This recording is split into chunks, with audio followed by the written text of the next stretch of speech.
Hey everyone, welcome back to another error video. If your Hisense TV remote is not working, don't worry about it. In this video, I will tell you how to fix remote problem. So watch the video till the end. Replace the batteries. The most common reason a remote stop working is dead or low batteries. Replace the old batteries with the new ones, making sure they are inserted correctly. Check battery contacts. Ensure that the battery contacts are clean and free of corrosions. If there is a corrosion, clean it carefully.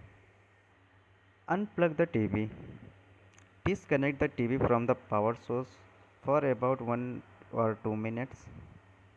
Plug it back in. Reconnect the TV to the power and turn it on using the power button on the TV itself. After the TV is back on, try using the remote.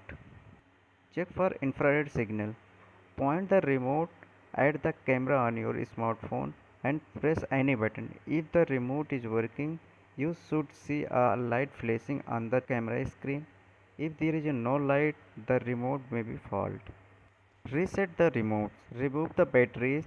Take out the battery from the remote. Press and hold any button on the remote for about 15 to 30 seconds to drain any residential power. Put the batteries back in and test the remote. I hope this video is useful for you and solves your problem. If you like this video, click on the like button and subscribe our creative channel and share with friends. Thanks for watching.